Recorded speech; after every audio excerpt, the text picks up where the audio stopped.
आज की वीडियो में हम ऑब्जेक्टिव टाइप के एमसीक्यूज़ कवर करेंगे और ये देखेंगे कि हमारा कंसेप्ट कहाँ तक क्लियर है। तो एमसीक्यूज़ हम ऑब्जेक्टिव कवर करेंगे, लेकिन यहाँ पर हम कंसेप्चुअल बातें जो भी हैं हम देखेंगे कि हमारा बेसिक जो कंसेप्ट है क्या वो ठीक है या गलत है। तो स्टार्ट करते हैं पहले स्टेटमेंट से। पहला हमारे पास स्टेटमेंट है increase in the item of expense is debited to it. जब भी एक्सपेंस इंक्रीज़ होता है तो क्या उसको डेबिट करते हैं? जी बिल्कुल डेबिट करते हैं, हमें रूल मालूम है अकाउंटिंग का।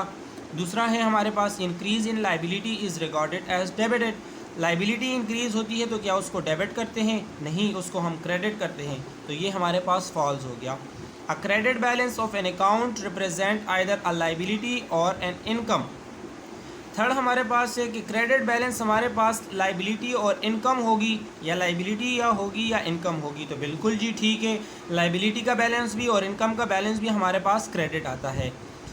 4 नंबर है increase in asset is recorded and debit side. जब भी एसेट इंक्रीज होगा तो क्या होगा? डेबिट साइड पर रिकॉर्ड होगा, ये भी हमारे पास ट्रू है।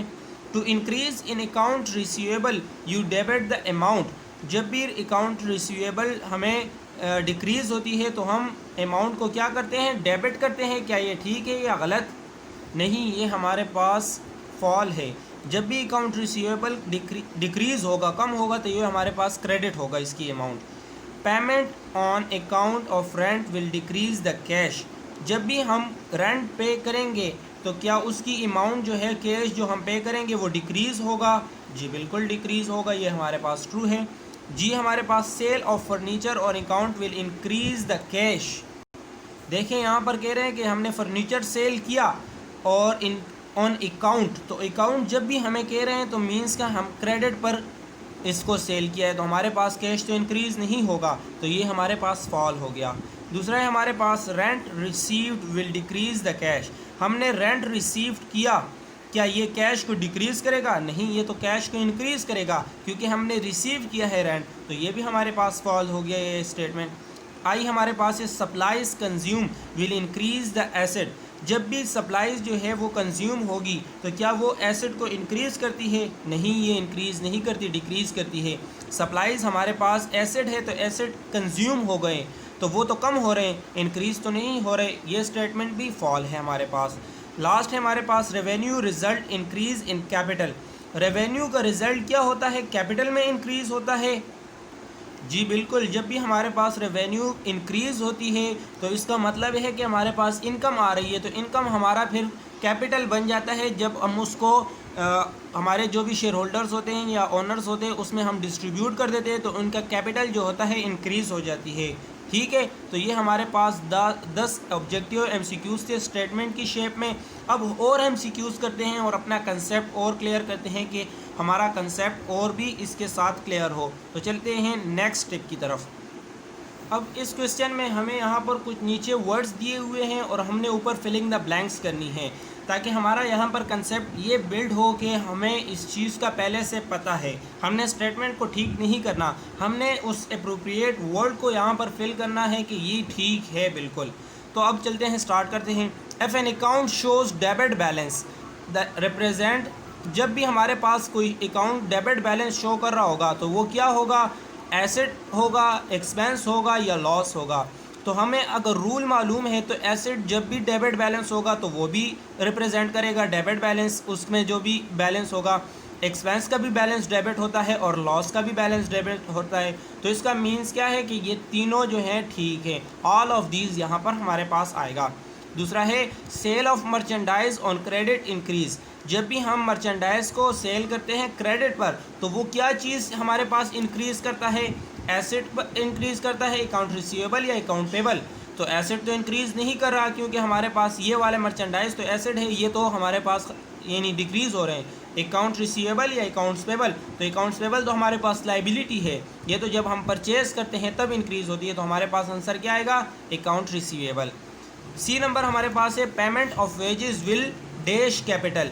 जब भी हम वेजेस को पेमेंट करते हैं तो वो क्या करता है? कैपिटल को इंक्रीज़ करता है, डिक्रीज़ करता है या इफ़ेक्ट नहीं करता।